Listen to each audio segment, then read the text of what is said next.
Ok, c'est là. Voiture 17. Ok, je me mets là.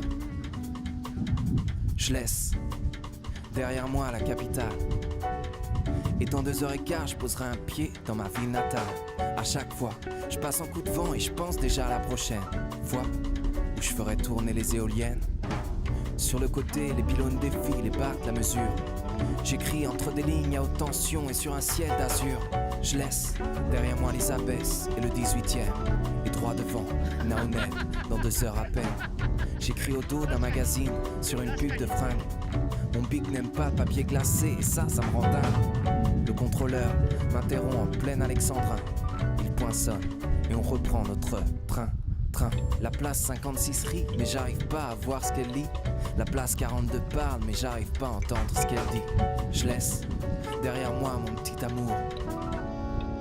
Et on est déjà à mi-parcours.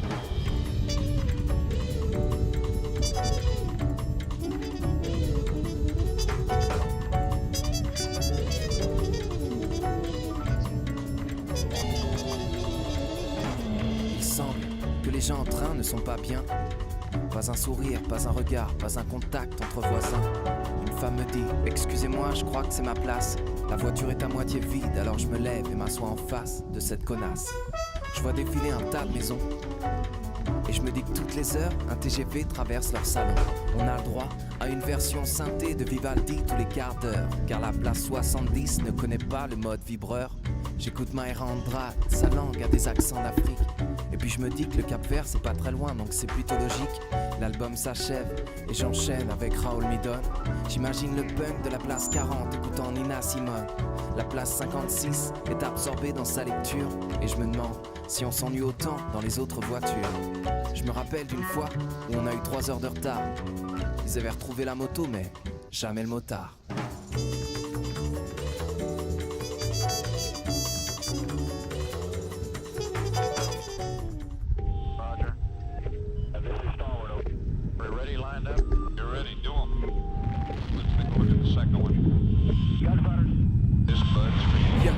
Il paraît que la vie d'un homme n'a pas de prix. Et apparemment le pétrole non plus. Au nom d'un étendard et d'une patrie. Maison blanche et or noir. Le marché est vite conclu. Quelques vivres parachutés contre un coup de balai sur leur conscience.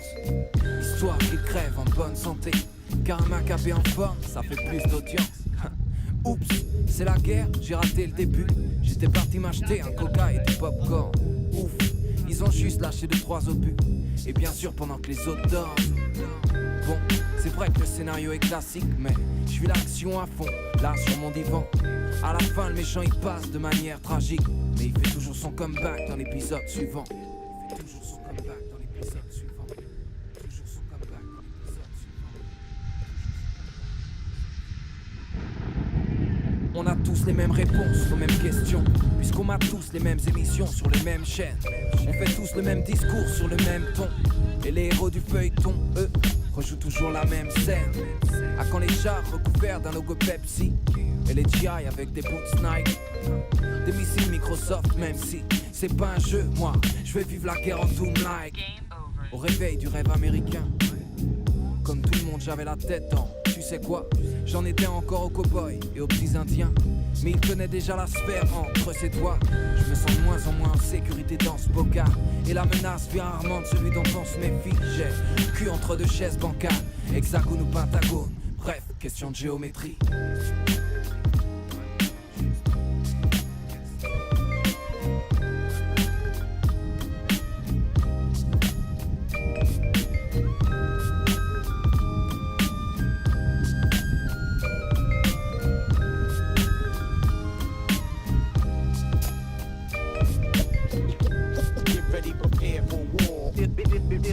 There's a war going on outside the war zone. Ready for war.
pas de prix.